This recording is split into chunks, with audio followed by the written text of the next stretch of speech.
Right now, I am sitting in my family's marble-floored estate, where my own grandmother just formally removed me from the family inheritance, calling me, quote, a reckless child who abandoned her responsibilities for a man's profession. The crystal chandeliers cast shadows across Persian rugs worth more than most people's homes. The whispered conversations of my extended family fill the air with fake concern and barely concealed satisfaction. And for the past 2 hours, my name has been spoken only in terms of disappointment and exclusion, until 12 figures in dress blue uniforms walk through those mahogany doors, and everything my family thought they knew about me is about to be shattered forever. The Blackwood family estate sprawls across 15 acres of perfectly manicured Malibu coastline, its marble floors gleaming under crystal chandeliers that have witnessed 4 generations of family gatherings. Today, the air carries the scent of old money and fresh orchids, the kind of atmosphere that clings to places where fortunes are divided and family legacies are written in legal documents. I sit in the back row of museum-quality antique chairs arranged in perfect formation across the main hall's Italian marble floor, my navy dress blue uniform sharp and pristine, every ribbon and insignia positioned with the military precision that has become second nature after 8 years of service. The morning California sun streams through floor-to-ceiling windows that frame the Pacific Ocean beyond, casting geometric patterns across the hand-carved mahogany conference table, where my grandmother's estate attorney arranges documents with the cold efficiency of someone who has presided over countless family fractures. The table itself is a work of art, 18th-century French craftsmanship that probably cost more than most people's annual salaries. But today it serves as a stage for what promises to be the most devastating performance of my life. My grandmother, Eleanor Blackwood, sits in her custom wheelchair at the head of the table like an empress holding court. At 92, she still commands this room with the same iron will that built the Blackwood shipping empire from a single cargo vessel into a maritime dynasty spanning 3 continents. Her silver hair is styled in the same elaborate wave she's maintained for 4 decades, each strand perfectly positioned by a stylist who visits the estate twice weekly. The famous Blackwood diamond brooch, a family heirloom worth more than a luxury yacht, catches the light as her arthritic but still steady fingers tap an impatient rhythm against her wheelchair's mahogany armrest. Those fingers built an empire. Those same fingers are about to tear apart my place in this family. Eleanor's steel-gray eyes scan the assembled crowd with the calculating precision of someone who has negotiated billion-dollar shipping contracts and outmaneuvered competitors for 6 decades. She wears a charcoal Chanel suit that probably costs more than a new car, and her posture remains ramrod straight despite her age. Even wheelchair-bound, she radiates the kind of authority that makes Fortune 500 CEOs nervous. This is a woman who once stared down union leaders, threatening to shut down her entire West Coast operation, who built shipping routes through political upheaval and economic crashes, who turned a modest inheritance into a maritime empire that employs 15,000 people across 12 countries. And this is the woman who 30 minutes ago looked me directly in the eyes and announced that I had disgraced the Blackwood name with my selfish military fantasies. My mother, Victoria Blackwood Sterling, hovers beside grandmother's wheelchair like a perfectly dressed shadow. Her black Armani dress and understated Cartier jewelry are chosen with the precise calculation of someone who has spent 35 years navigating the treacherous waters of high society expectations. She hasn't looked directly at me since I walked through those massive oak doors 3 hours ago, but I can feel her disappointment radiating across the room like heat from a furnace. Victoria spent 18 years trying to mold me into the perfect society daughter: piano lessons, equestrian training, cotillion balls, charity luncheons, and she's never forgiven me for choosing repelling gear over evening gowns.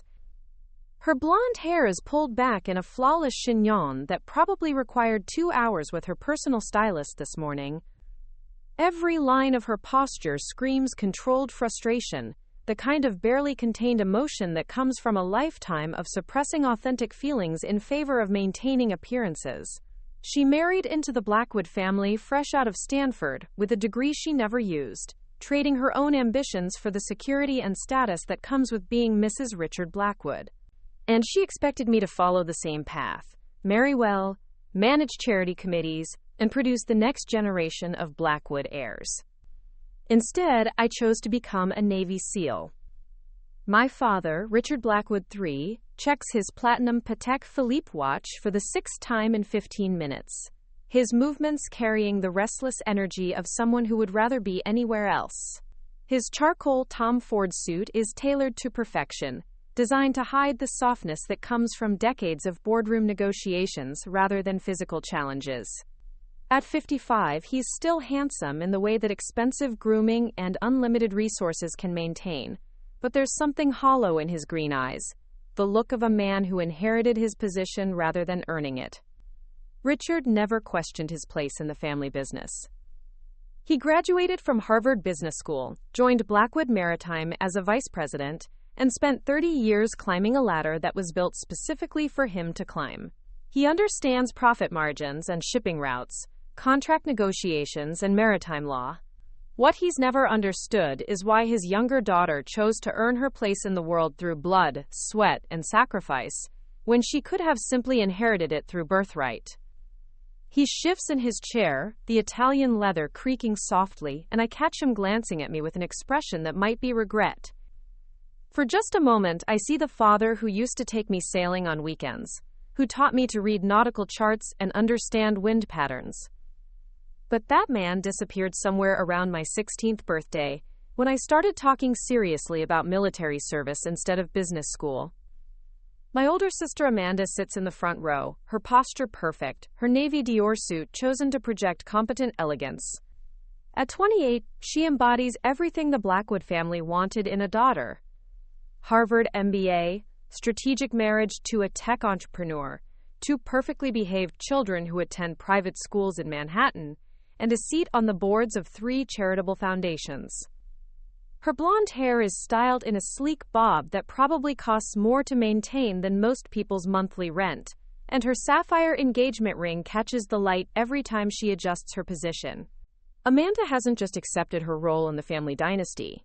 She's embraced it with the enthusiasm of someone who genuinely believes that wealth and status are the highest achievements human beings can attain.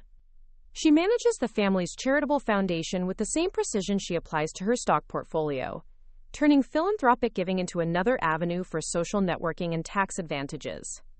She's everything I'm not: compliant, predictable, and absolutely convinced that the Blackwood way is the only way worth living.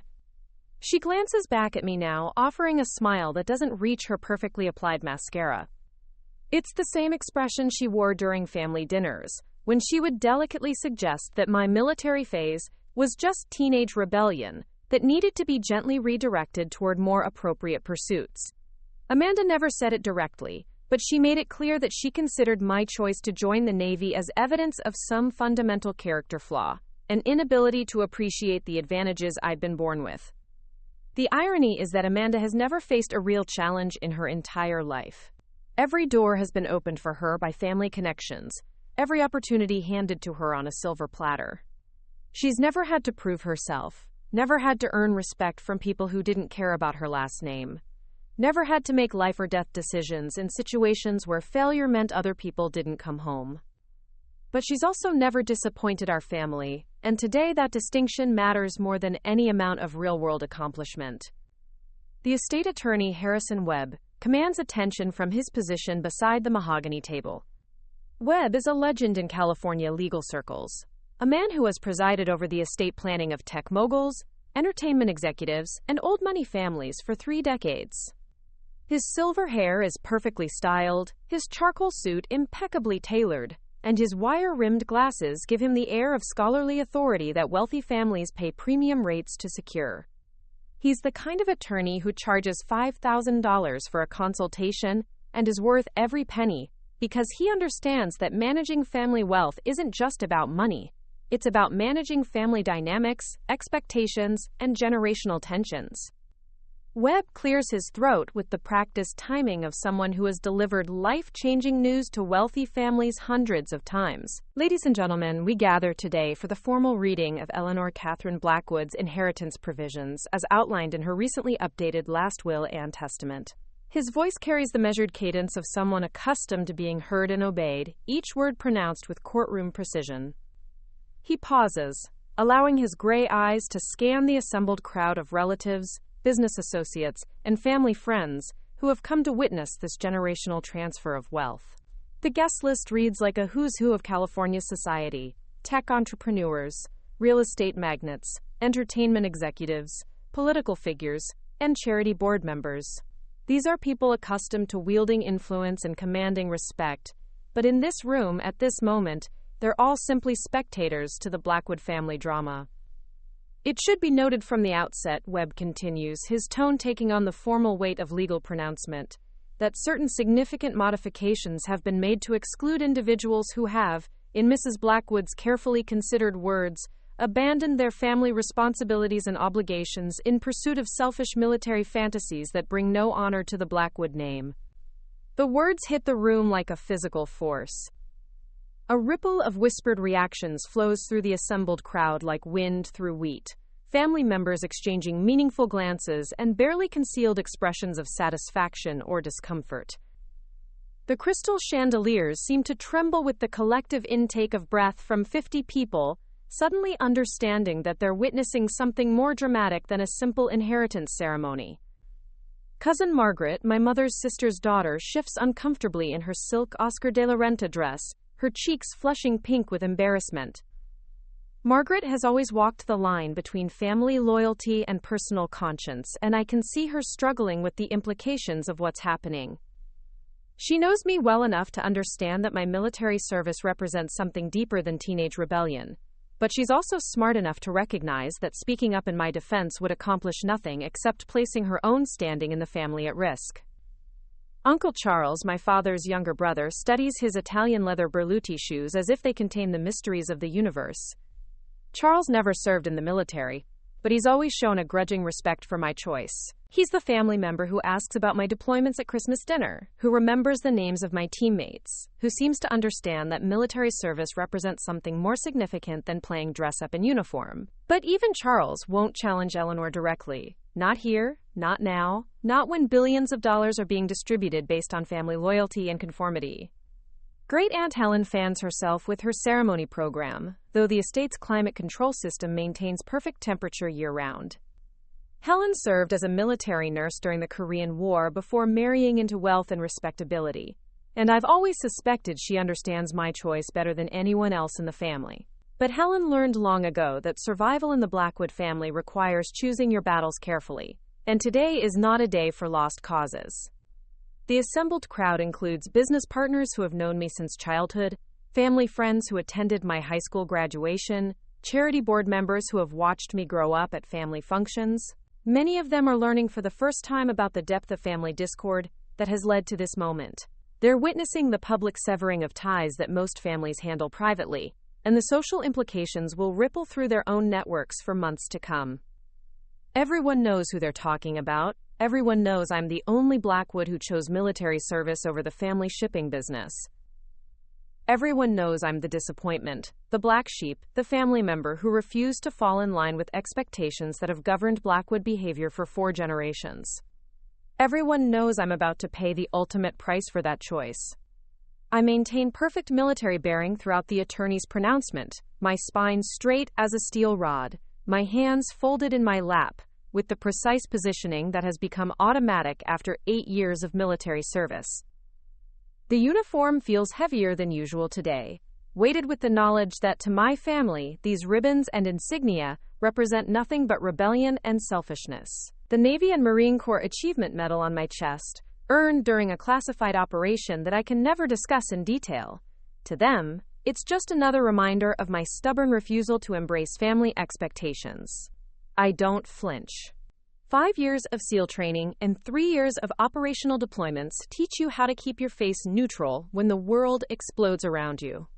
I've learned to maintain composure while free-falling from aircraft at night, while conducting underwater demolitions in hostile waters, while making split-second decisions during direct action missions where failure means team members don't come home alive. I've held my breath for 4 minutes underwater while infiltrating enemy positions. I've remained motionless for 8 hours during surveillance operations. I've stayed calm while bullets cracked overhead and explosions shook the ground beneath my feet. Compared to that level of operational stress, family disappointment feels entirely manageable. But manageable doesn't mean painless. Sitting in this room, surrounded by people who share my DNA but have never understood my soul, I feel the weight of 8 years of trying to bridge two incompatible worlds. The weight of coming home from deployments to family dinners where my parents asked about my little adventures as if I'd been on vacation rather than conducting counterterrorism operations. The weight of Christmas mornings where my military awards were acknowledged with polite smiles and immediate subject changes to more suitable topics like Amanda's latest charity gala or the family business's quarterly performance. The weight of loving people who see your greatest achievements as evidence of your fundamental failure to meet their expectations. Attorney Webb opens his leather portfolio with the deliberate precision of a surgeon preparing for a complex operation. The documents inside are arranged in perfect order, each section marked with colored tabs that represent different aspects of the Blackwood fortune.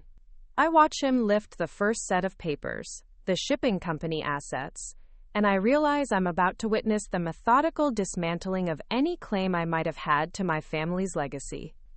We shall begin with the crown jewel of the Blackwood Empire, Webb announces, his voice taking on the reverent tone that lawyers reserve for discussing truly massive wealth. Blackwood Maritime Holdings, currently valued at approximately $2.8 billion, including the operational fleet of 47 cargo vessels, container ships, and specialized transport craft, plus associated port facilities in Long Beach, Seattle, and Oakland. The numbers hit the room like physical objects. Even among this crowd of wealthy individuals, $2.8 billion represents serious money, the kind of wealth that shapes international commerce and influences global trade routes. I've spent 8 years serving my country for an annual salary that wouldn't cover the monthly maintenance costs on a single Blackwood cargo ship. The irony isn't lost on me that while I've been protecting American shipping lanes from pirates and terrorists, my family has been building their fortune by controlling those very same shipping lanes. Eleanor's voice cuts through the silence like a blade. Despite her age, her words carry the authority of someone who has commanded respect in boardrooms around the world. Blackwood Maritime Holdings in its entirety shall pass to my grandson Marcus Blackwood Sterling, effective immediately upon my passing. She pauses, allowing her steel-gray eyes to find mine across the room. He has demonstrated the commitment to family legacy and business acumen necessary to guide our maritime empire into the next generation. Marcus straightens in his chair, barely able to contain his satisfaction. At 32, he's Amanda's husband and the golden boy of the family's next generation. Harvard Law degree, Columbia MBA, 3 years at Goldman Sachs before joining the family business as Executive Vice President of Operations. He understands shipping routes and international trade regulations, the way I understand weapons systems and tactical planning. But more importantly, he understands the family's expectations and has never questioned his role in meeting them. I watch Marcus calculate his new worth in real time, his expression shifting from pleased to quietly triumphant. He's just inherited control of a maritime empire that employs 15,000 people and moves cargo through every major port on the Pacific Rim. Ships that carry everything from automobiles to agricultural products, from electronics to raw materials that fuel American manufacturing. An empire that shapes international commerce and influences the global economy. And it's all being handed to him because he married the right sister and said the right things at family dinners. Webb continues with the systematic precision of someone who has orchestrated dozens of similar wealth transfers. The Pacific Coast port facilities, including the primary container terminal in Long Beach, with its specialized deep-water berths and automated cargo handling systems, valued at approximately $850 million, shall be transferred to Amanda Blackwood Sterling to be managed in coordination with her husband's oversight of the shipping operations. Amanda's perfectly composed expression doesn't change, but I see her manicured fingers tighten slightly around her Hermes clutch. $850 million in port infrastructure, just added to her personal net worth like a line item in a quarterly report. Facilities that handle millions of tons of cargo annually, that serve as critical links in supply chains connecting Asia to North America. ports where my teammates and I have conducted security assessments, where we've worked to identify vulnerabilities that foreign adversaries might exploit. The woman who has never worked a day of real labor in her life, who considers tennis lessons and charity luncheons to be serious professional commitments, has just inherited control of some of the most strategically important infrastructure on the West Coast. The Blackwood Tower complex in downtown Los Angeles, Webb continues, consisting of the primary 40-story headquarters building plus the adjacent commercial properties, with a combined value of approximately $420 million, shall pass to Victoria Blackwood Sterling, recognizing her decades of faithful service to family interests and her unwavering commitment to maintaining Blackwood's social standing. My mother's posture relaxes slightly for the first time since the ceremony began. $420 million in prime Los Angeles real estate, the gleaming steel and glass tower, where the family business has operated for 3 decades, plus the surrounding commercial buildings that generate tens of millions in annual rental income. Property that sits at the heart of one of the world's most expensive commercial districts, where a single floor of office space rents for more money than most people earn in a lifetime. Victoria has just been rewarded for 35 years of playing the perfect corporate wife, for hosting cocktail parties and charity events, for maintaining the social connections that oil the machinery of high-level business. She's being compensated for sacrificing her own ambitions to support the family image, for never questioning the price of conformity, for raising daughters who were expected to follow the same path of elegant submission to family expectations. All except one daughter, who chose a different path entirely. Webb reaches for the next set of documents, and I feel the weight of what's coming. These aren't just business assets being distributed. They're the accumulated wealth of 4 generations of Blackwood family members who built their fortunes through shipping, real estate, and strategic investments. Money that could fund small nations, that could solve humanitarian crises, that could change the world in meaningful ways. Money that I've never wanted or expected, but that represents something more painful than financial loss: the formal recognition that I am no longer considered part of this family's future. The investment portfolio, Webb announces, consisting of diversified holdings in technology companies, pharmaceutical firms, aerospace manufacturers, and defense contractors, currently valued at approximately $680 million, shall be divided equally between Charles Blackwood and Margaret Blackwood Chen, acknowledging their consistent support of family business initiatives and their role in maintaining family unity. Uncle Charles visibly exhales, his relief palpable. $680 million divided between him and my cousin Margaret. Investments that include holdings in the very defense companies that manufacture equipment used by my SEAL teams. The irony cuts deep. My family's wealth includes profits from selling weapons and technology to the military, while simultaneously rejecting the family member who actually uses that equipment to defend American interests. Margaret looks uncomfortable accepting her windfall, her eyes darting toward me with an expression that might be guilt or sympathy.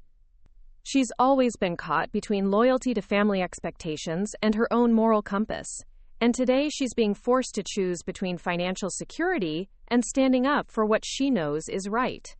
The money will secure her children's futures, fund their educations, provide opportunities that most families can only dream of.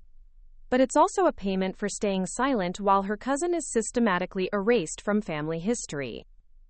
The Malibu estate property, Webb continues, his voice growing stronger with each announcement, including the main residence, guest houses, private beach access, and surrounding 15 acres of prime coastal real estate, valued at approximately $125 million, shall be transferred to Helen Blackwood Morrison, recognizing her role as the family's senior member and her dedication to preserving Blackwood traditions. Great Aunt Helen's fan stops moving entirely. $125 million in Malibu real estate. The very property where we're sitting, where 4 generations of Blackwood children have grown up, where family celebrations and tragedies have played out against the backdrop of the Pacific Ocean.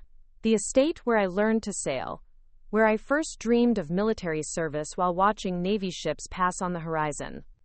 Helen has just inherited the family's emotional center, the place where memories are stored and traditions are maintained. But she's also inherited the responsibility of preserving a version of family history that will no longer include my name or my contributions. The systematic disinheritance continues with the precision of a military operation. Webb distributes yacht club memberships, art collections, jewelry, vintage car collections, and vacation properties across the extended family network. Each announcement represents millions of dollars in assets. Each decision reflects Eleanor's careful consideration of family loyalty and conformity. Cousin David inherits the wine collection, rare vintages worth more than most people's homes. Cousin Jennifer receives the art portfolio, impressionist paintings, and modern sculptures that belong in museums. Uncle Robert gets the classic car collection, vintage Ferraris and Porsches that represent automotive history. Every family member present will leave this ceremony substantially wealthier than they arrived. Every person in this room except me. The family's charitable foundation, Webb continues, with its current endowment of $150 million dedicated to educational scholarships and maritime industry development, shall be managed by a board consisting of Amanda Blackwood Sterling as chairwoman, Marcus Blackwood Sterling as treasurer, and Victoria Blackwood Sterling as secretary, ensuring that Blackwood philanthropic efforts remain aligned with family values and business interests. Even the family's charitable giving has been structured to exclude me, $150 million dedicated to helping others, managed by family members who have never questioned their own privilege or examined the sources of their wealth. The foundation funds scholarships for underprivileged students, a noble cause that will continue without any recognition of the family member who has actually dedicated her life to serving others. I think about the scholarship recipients who will benefit from Blackwood generosity, young people from working-class families who will get opportunities they could never afford otherwise. They'll receive their aid from a foundation managed by people who inherited their wealth, who never had to struggle or sacrifice for their advantages, who see charitable giving as a tax-advantaged way to maintain social status. Meanwhile, the family member who chose service over comfort, who earned her place through merit rather than inheritance, who has actually sacrificed for others, sits in the back row being systematically written out of existence. Webb reaches for what appears to be the final section of documents, and I brace myself for the ultimate insult. Throughout this entire ceremony, my name has not been mentioned once, except in terms of exclusion. I've been present but invisible, acknowledged only as the family disappointment, who forfeited her claim to Blackwood wealth through her stubborn refusal to conform.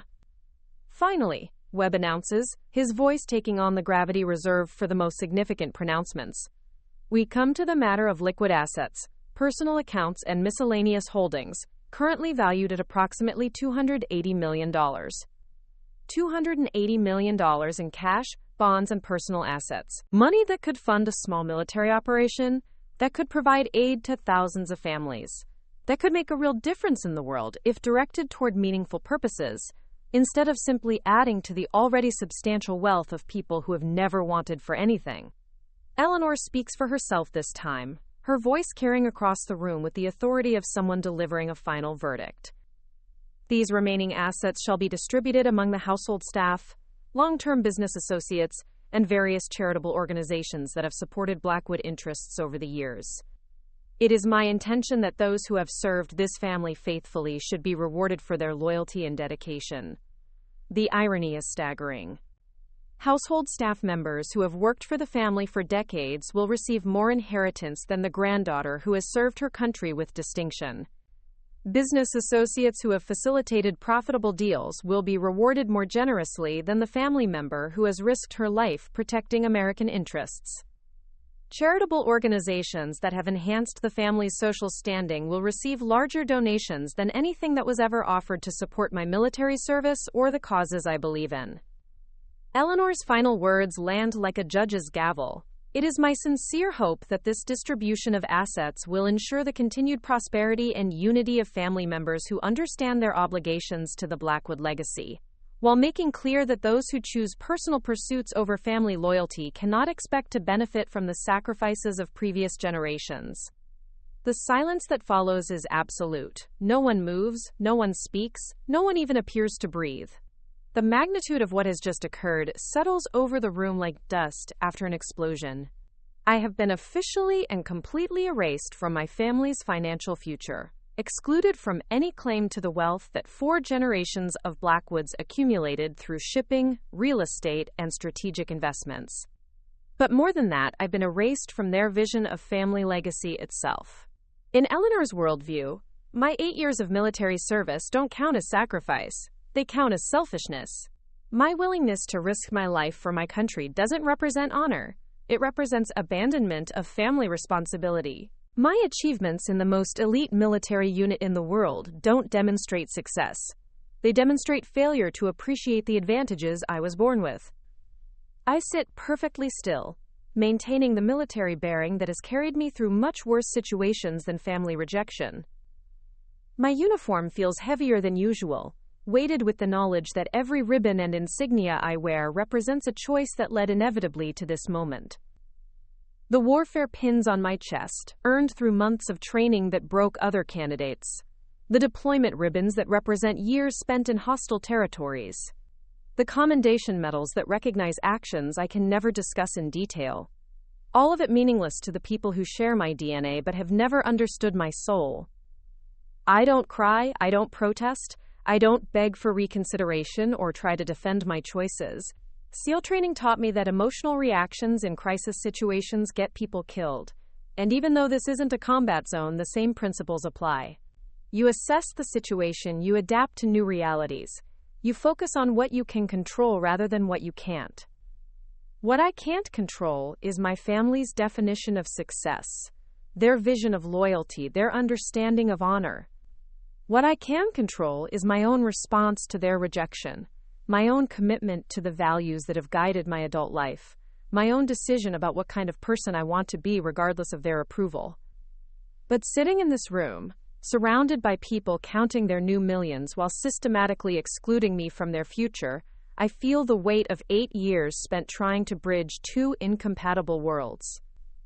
The weight of coming home from deployments where I saved lives and completed missions, only to face family dinners where my parents asked polite questions about my adventures, as if I'd been on vacation rather than conducting counterterrorism operations.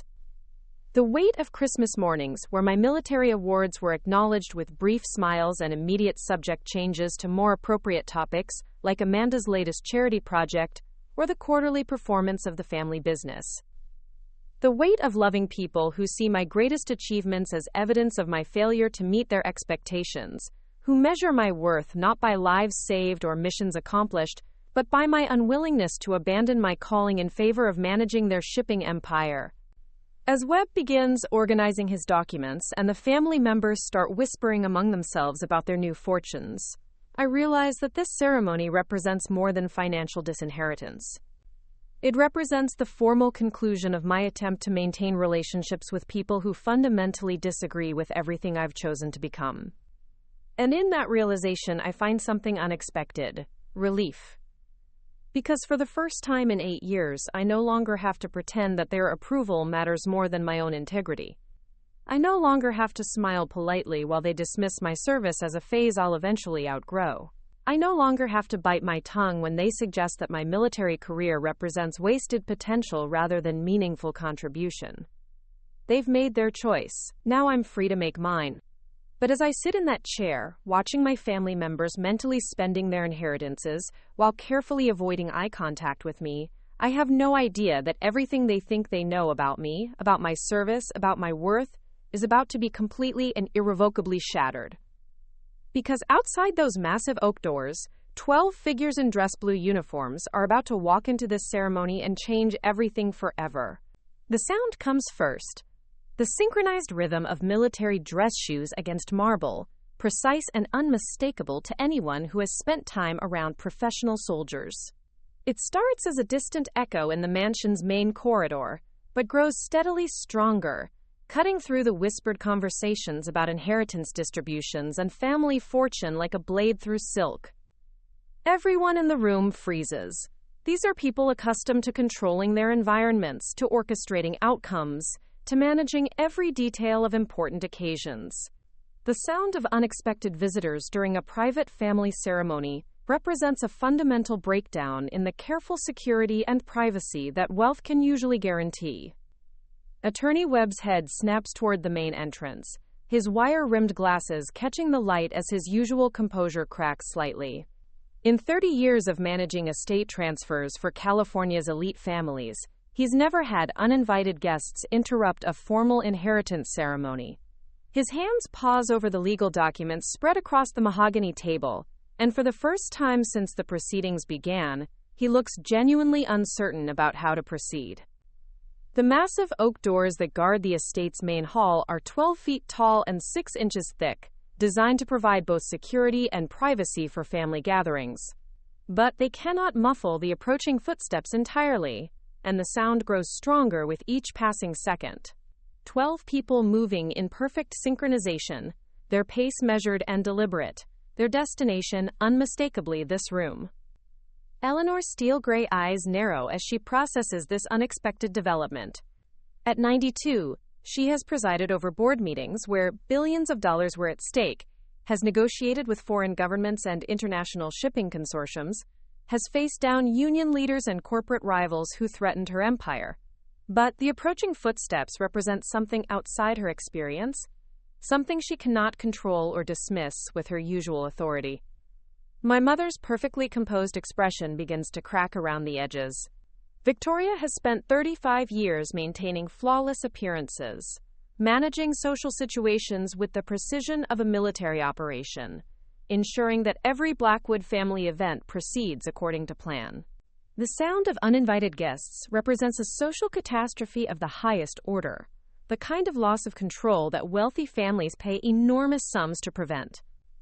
Marcus and Amanda exchange confused glances, their earlier satisfaction at inheriting billions now tempered by concern about this unexpected interruption.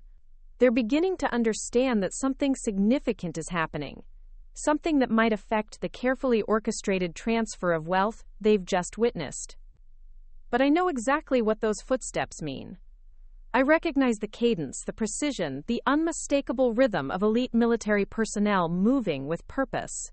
My heart begins to beat faster, though I maintain the same neutral expression I've worn throughout this entire ceremony. Because I know something my family doesn't know.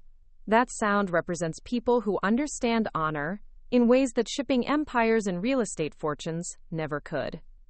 The footsteps stop directly outside the main doors. For a moment, absolute silence fills the room, 50 people holding their breath, waiting to see who would dare interrupt the most important family ceremony in Blackwood history. The crystal chandeliers seem to tremble with anticipation, and the morning sunlight streaming through floor-to-ceiling windows appears to shift, casting new shadows across the marble floor. Then comes the knock. 3 measured raps against oak, delivered with military precision. Not urgent, not demanding, but carrying an authority that cannot be ignored or dismissed. Webb clears his throat nervously. "Mrs. Blackwood, I'm not sure who might be." His voice trails off as Eleanor raises one arthritis-gnarled hand to silence him. Despite her age and physical limitations, she still commands this room with absolute authority. "Answer it," she says, her voice carrying the steel that built a maritime empire. Whatever is happening, Eleanor Blackwood will face it head-on, just as she has faced every challenge for 9 decades. Webb moves toward the massive doors with reluctant steps, his Italian leather shoes clicking against marble. He reaches for the ornate bronze handles, pauses for a moment to steel himself, then pulls open the doors to reveal what stands beyond. 12 United States Navy SEALs, in full dress blue uniforms. They stand in perfect formation, 2 rows of 6, their posture ramrod straight, their uniforms immaculate, every ribbon and insignia positioned with the precision that represents thousands of hours of training and years of operational experience. These are not ceremonial guards or honor escorts. These are active-duty special operations personnel, the kind of elite warriors who conduct missions that never appear in newspapers, who protect American interests in ways that most civilians never understand. The SEAL in front, clearly the team leader, is a man in his 40s with the bearing of someone who has commanded respect in the most dangerous situations imaginable. His chest displays ribbons that tell the story of multiple combat deployments, special operations campaigns, and decorations for valor that are rarely awarded to living recipients. The Silver Star, the Bronze Star with V device, the Purple Heart with multiple clusters, combat action ribbon with additional awards. Behind him stand 11 more SEALs, each representing years of specialized training and operational experience. These are men who have jumped from aircraft at 30,000 feet, who have conducted underwater infiltrations in hostile waters, who have executed direct action missions against high-value targets in some of the most dangerous places on Earth. They are the tip of the spear, the elite of the elite, the warriors that America sends when failure is not an option. And they are here, in the Blackwood family estate, interrupting a private inheritance ceremony. The lead SEAL steps forward, his movement precise and measured. When he speaks, his voice carries the authority of someone accustomed to being heard and obeyed in life-or-death situations. Mrs. Eleanor Blackwood? His question is directed toward my grandmother, but his eyes sweep the room, taking in the assembled family members with the tactical assessment that becomes second nature to special operations personnel. Eleanor straightens in her wheelchair, her business instincts engaging despite her confusion. I am Eleanor Blackwood, and you are? Master Chief Petty Officer James Rodriguez, United States Navy SEALs. He pauses, allowing the weight of that introduction to settle over a room full of people who have never encountered military personnel of his caliber. We're here regarding Lieutenant Commander Sarah Blackwood. Every eye in the room turns toward me. The whispered conversations stop entirely. The very air seems to thicken with tension as my family begins to understand that these elite warriors are here because of me. The family disappointment, the black sheep, the granddaughter, who was just systematically erased from the family fortune. Master Chief Rodriguez continues, his voice gaining strength with each word. Ma'am, we apologize for interrupting your family gathering, but we felt it necessary to speak before any final decisions were made regarding Lieutenant Commander Blackwood's standing in this family. Lieutenant Commander. The rank hits the room like a physical blow. My family knew I was in the Navy, knew I had been promoted several times, but they never bothered to learn the details of my advancement. They certainly never understood that Lieutenant Commander represents significant authority and responsibility within the naval hierarchy. Eleanor's steel-gray eyes narrow as she processes this information. Young man, I don't understand what my granddaughter's military service has to do with private family matters. With respect, ma'am, Master Chief Rodriguez interrupts gently but firmly. I don't think you understand what your granddaughter's military service actually entails. And I think that's something you need to know before you make decisions you might not be able to live with. The silence that follows is absolute. Even Eleanor, accustomed to controlling every conversation, every situation, every outcome, finds herself speechless in the face of Master Chief Rodriguez's quiet authority. He reaches into his uniform jacket and withdraws a manila folder bearing the seal of the United States Navy. The folder is thick with documents, photographs, and official reports that tell a story my family has never heard because they never asked to hear it. 3 years ago, Master Chief Rodriguez begins, his voice taking on the measured cadence of someone delivering a briefing on matters of national importance. Lieutenant Commander Blackwood led a joint SEAL operation in the South China Sea that prevented what would have been the largest terrorist attack on American shipping in history. The words land like artillery shells. South China Sea, Joint SEAL Operation, Terrorist Attack Prevention. Each phrase represents concepts that exist far beyond the comfortable world of shipping profits and real estate investments. Concepts that most of my family members have never had to consider, despite building their fortune on the very shipping lanes that I've spent years protecting. Master Chief Rodriguez opens the folder and withdraws the first document, an official Navy report stamped with multiple classification markings. The operation, codenamed Neptune's Trident, was a direct action mission against a cell of maritime terrorists who had acquired military-grade explosives and were planning to detonate them aboard American cargo vessels transiting international waters. Eleanor's face goes pale. Cargo vessels. The foundation of the Blackwood fortune, the source of billions in family wealth, the maritime empire that has sustained 4 generations of luxury and privilege. And here stands a Navy SEAL explaining that her granddaughter, the one she just disinherited for choosing selfish military fantasies, has been protecting that very empire from threats they never knew existed.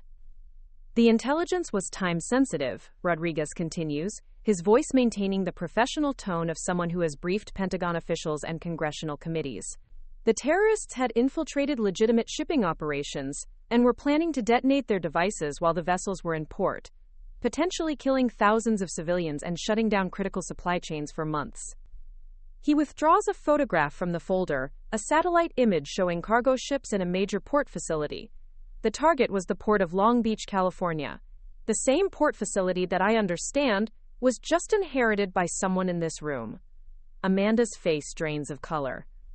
The $850 million port facility she inherited 30 minutes ago, the crown jewel of her new wealth, was the target of a terrorist attack that could have killed thousands and destroyed the West Coast shipping industry. And it was my actions, my training, my willingness to risk my life that prevented that catastrophe. Master Chief Rodriguez withdraws another document. Lieutenant Commander Blackwood led a 12-person SEAL team in a covert insertion operation, infiltrating the terrorist cell's base of operations on a remote island in international waters. The mission required underwater approach, silent elimination of sentries, and precision demolition of the terrorist explosive devices before they could be deployed. The technical details wash over my family like a foreign language. Underwater approach, silent elimination, precision demolition. These are concepts from a world they've never had to understand, capabilities they've never had to develop, realities they've been protected from by people like me who choose service over comfort. The operation was successful, Rodriguez continues. All terrorist operatives were eliminated or captured. The explosive devices were safely neutralized. The shipping lanes remained open and thousands of lives were saved. He pauses, allowing the magnitude of those words to settle over the room. But the mission came at a cost. He withdraws a medical report from the folder, and I feel my throat tighten as memories flood back. The explosion that caught our team during the final phase of the operation. The concussion that left me unconscious for 3 days.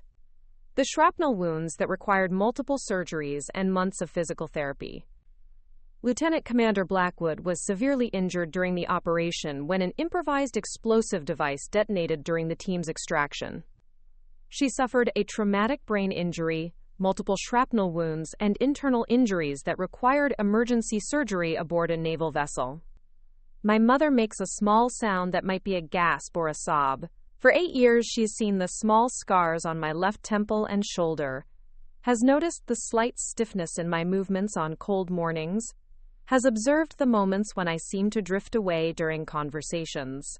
She attributed it all to the general wear and tear of military service, never understanding that her daughter nearly died protecting the very shipping industry that built their family fortune. Master Chief Rodriguez's voice softens slightly, but loses none of its authority.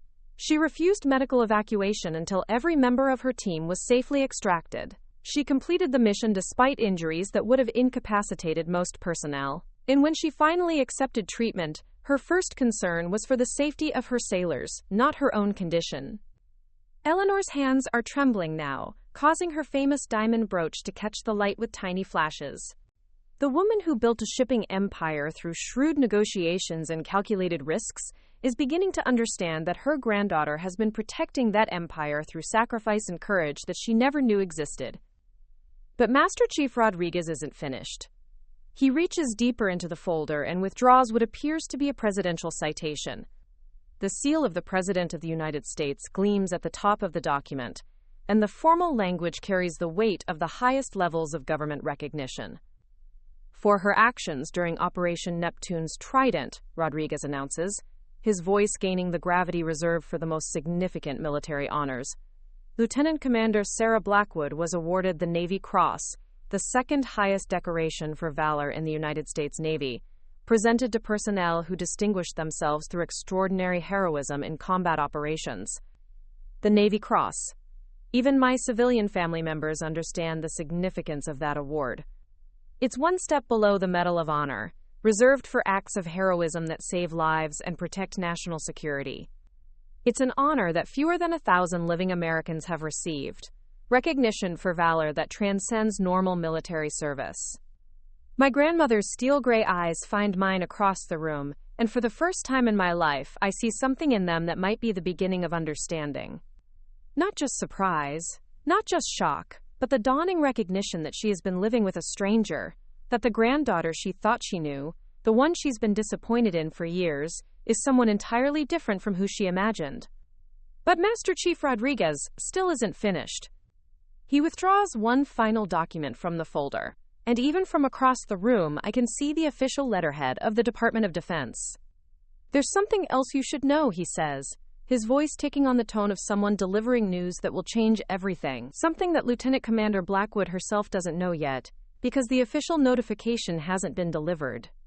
My heart stops. I can see the Pentagon letterhead, can guess what it might contain, but I don't dare hope. Those kinds of promotions are rare, reserved for the most exceptional officers, the most extraordinary service records. Master Chief Rodriguez looks directly at me as he speaks his next words, and I see pride in his eyes, the kind of pride that comes from serving alongside someone you respect without reservation. In 2 weeks, Sarah Blackwood will be promoted to the rank of commander, making her the youngest female SEAL officer to achieve that rank in Navy history. She will be given command of SEAL Team 7, one of the most elite special operations units in the American military. The words hit the room like a tsunami. Commander. SEAL Team 7. Youngest female in Navy history. Each revelation more shocking than the last. Each fact completely demolishing my family's perception of who I am and what I've accomplished. Eleanor's diamond brooch stops catching the light because her entire body has gone still.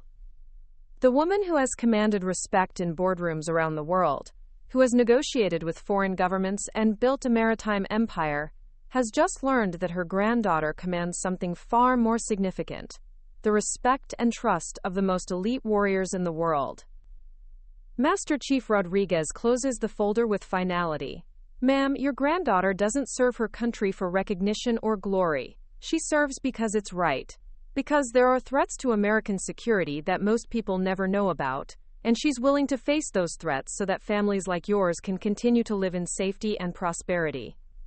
He looks around the room, his gaze stopping on each family member in turn.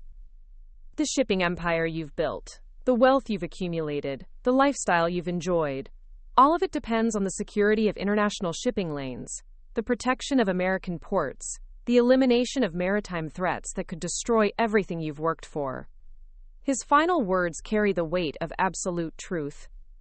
"And for the past 8 years, your granddaughter has been one of the people ensuring that security, often at the cost of her own safety, always without recognition from the people who benefit most from her service." The silence that follows is different from any quiet that has filled this room before. This isn't the silence of anticipation or confusion. This is the silence of shame, of recognition, of a family confronting the reality that they have been catastrophically wrong about something fundamental. My mother speaks first, her voice barely above a whisper. "We didn't know." The words come out broken, fractured by the weight of realization. We believed she was wasting her potential, throwing away opportunities." Master Chief Rodriguez's expression softens slightly, but his voice maintains its authority. "Mrs. Blackwood, your daughter has opportunities that money can't buy. She has the respect of the most elite military officers in the world. She has the trust of sailors who would follow her orders into any danger without question. She has achieved more by age 25 than most people achieve in entire lifetimes." Eleanor finally finds her voice, though it trembles with emotion I've never heard from her before.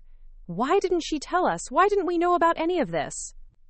The answer comes from the SEAL standing second in formation, a younger man whose chest displays ribbons indicating multiple combat deployments. "Ma'am, with respect, because every time she came home you asked her about her little adventures, as if she'd been on vacation instead of conducting counterterrorism operations. Because you made it clear that you saw her service as a disappointment rather than an honor."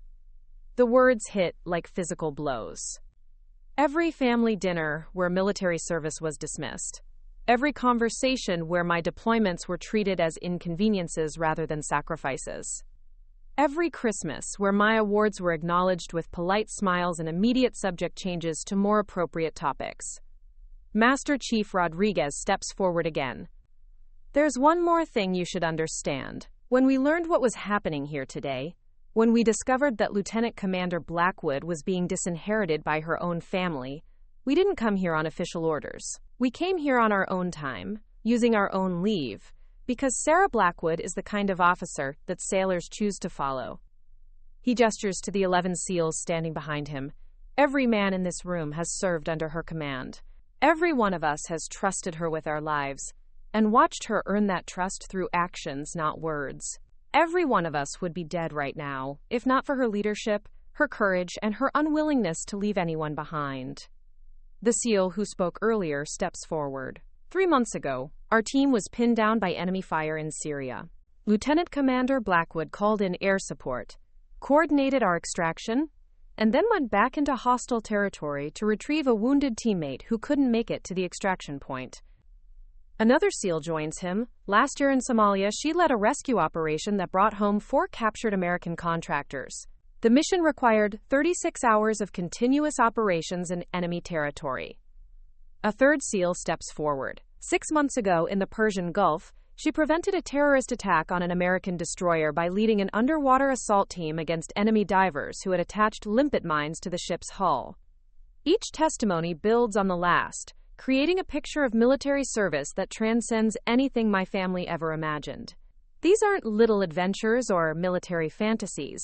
These are life-and-death missions that protect American interests and save American lives, conducted by a daughter they never bothered to understand. Master Chief Rodriguez delivers his final statement with the authority of someone who has served alongside the best warriors America can produce. Sarah Blackwood is a hero. Not because of her rank, not because of her awards, but because she chooses to serve something larger than herself. She chooses duty over comfort, honor over wealth, sacrifice over safety. He pauses, allowing his words to settle into the deepest corners of the room. And you're disowning her because she chose to be that kind of person instead of managing a shipping company. The silence that follows is absolute and devastating. My family members sit in their antique chairs, surrounded by the luxury that my service has helped protect, confronting the reality that they have spent 8 years completely misunderstanding the worth of their own daughter, sister, granddaughter. But I realize that this moment represents more than vindication or family recognition. It represents the final confirmation that I made the right choice 8 years ago, when I chose service over comfort, when I decided that some things are worth more than money, when I committed my life to protecting people who would never know my name. As I stand slowly from my chair, every SEAL in the room comes to attention and renders a perfect military salute. 12 of America's most elite warriors, showing respect not for my family's wealth or social status, but for the service and sacrifice that my family never valued. And in that moment, I understand that I never needed their approval, I never needed their inheritance. What I needed was the respect of people who understand honor, who value service, who know the difference between earning your place and inheriting it. I have that respect. I've always had it. And now, finally, my family understands what they've lost by failing to see it. I return the salute with military precision, then walk toward the massive oak doors where my real family, the sailors who trust me with their lives, waits to escort me away from people who never deserved me in the first place. Some things are worth more than money. Some things are worth more than approval. Some things are worth everything you have to give. Honor is one of them. And once you truly understand that, you discover that you never needed anything else. Up next, you've got 2 more standout stories right on your screen. If this one hit the mark, you won't want to pass these up. Just click and check them out. And don't forget to subscribe and turn on the notification bell so you don't miss any upload from us.